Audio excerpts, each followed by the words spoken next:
Hello, it's Bailey and welcome back to my channel. I film during nap time now, so if you hear the sound machine at all, no you don't.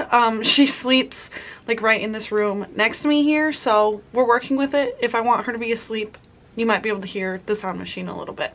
But today I'm bringing you my December wrap-up. All of my wrap-ups in the year of 2022 will probably be coming out a little late, like the second week of the month, and you'll learn why in February when I have like a January video that I need to come out before I can post my wrap-ups. But let's get into my stats for December. I read 9 books and I had 1 DNF that is not counted in that because I barely got into it before I realized I didn't like the writing style. So 9, maybe kind of 10, not really. I had a total of 42 reading hours and I read 3,451 pages. This put my average reading speed at 82.2 pages an hour, which is pretty high. I had 5 physical books, 3 ebooks, and 1 audiobook. I read from 11% authors of color, which is definitely down. 6 of these books I owned previously and 3 of them were borrowed. And I had 8 adult books and 1 YA. For ratings, I had 3 2 stars, 3 3 stars, 2 4 stars, and 1 5-star book. And this put my average for the month at 3.11. I read 1 2021 release, 3 that were 2019 or 2020, and then 3 that were from 2010 to 2018, and then 1 that was before 2010. I had a romance heavy month with 5 romance, 2 thriller mysteries, 1 nonfiction, and 1 fantasy. So let's get into the books. I am going to be going from my least favorite to most favorite as usual. So let's start out with that 1 DNF that I barely made it into, and it was Wicked and the Wallflower by Sarah MacLean.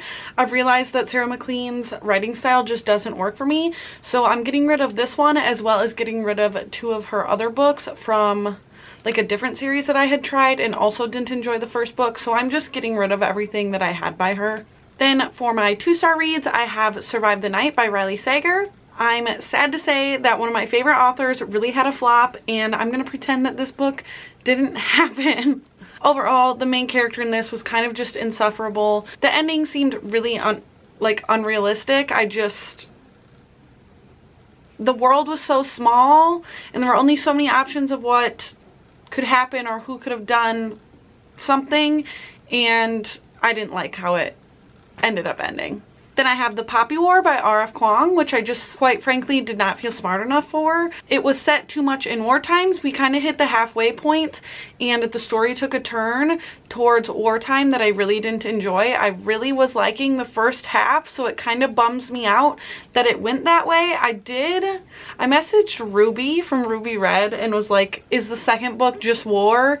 And she was like, yeah, you probably shouldn't read it, so I don't think I'm going to continue in that series. Then I have A Man to Call My Own by Joanna Lindsey. I read this during the historical romance readathon, and I really didn't have that bad of a time at reading this one. It just like in the end is not going to be memorable or like a standout thing for me, but I had a good time like while I was experiencing it. This one follows twins, and I mentioned in the vlog that I read this in that just like how unrealistic it felt that nobody realized that these 2 girls were identical twins just because the one wore like glasses. And I'm like, the whole town? Nobody can tell with a pair of glasses? That unrealistic. But the romance was fine. It was a fun time. 2 stars. Going into my 3-star books, I have the Shelf This Book Club pick from December, and that was I'll Be Gone in the Dark by Mcnamara. This ended up only getting 3 stars from me because I've definitely read true crime that felt more readable than this. Like this really just felt like a newspaper article or more like research heavy than like conversation based. And I don't know if that's because like other people had to end up finishing this book for Michelle because she did pass away before this was published. I do really enjoy the story of the Golden State Killer, but also this was published before the killer was actually caught. So when this was like written, they didn't know who it was, but now today we do know, and so that's missing from this. So I don't know if it holds as much value now as it would have when it was first published and we didn't know who it actually was. Then I have Love is a Rogue by Lenora Bell, and this is a historical romance that is kind of like a different social class romance. Again, it was a good time reading it, but I don't think it's going to stand out to me. I do plan on continuing this series though, and that is very similar to the next one, which is The Rogue of Fifth Avenue by Joanna. This was also a different social class historical romance. Honestly, the two books were not that dissimilar, but I plan on continuing this series as well. Again, a good time. Not much else to say about either of these.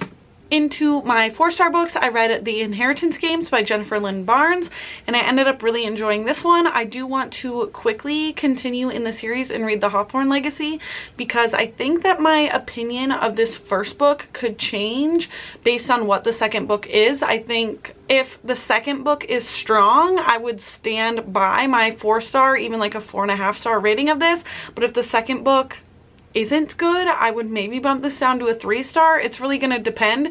This didn't necessarily feel like it could stand on its own. You can kind of tell that it was planned to be a series.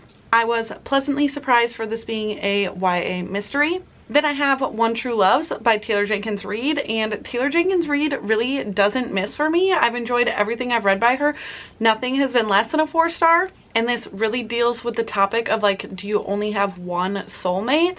Because our main character is like happily married and her husband goes missing and is presumed dead. So she starts another relationship, and then like her husband, it turns out, didn't die and he's like back. So she has to kind of decide whether this new relationship or her husband is like what she wants to pursue.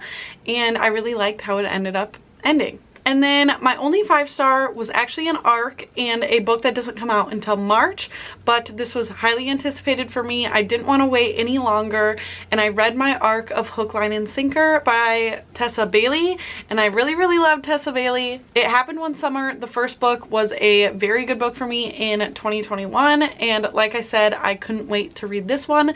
This one is a Friends to Lovers, so there's no surprise that this is probably my favorite Tessa Bailey to date. I think this is the first one I've given 5 stars, and this one really did deal with like, can I ruin this friendship to pursue the romance, or is that like crossing a boundary? And I really loved it. If you are anticipating this one, I would say keep your hopes high. But yeah, that was my only 5-star for the month of December. So that's everything. 2021 is over. We are moving into 2022. I'm excited for what is to come, but thank you so much for spending some time with me today, and I will see you again very soon. Bye.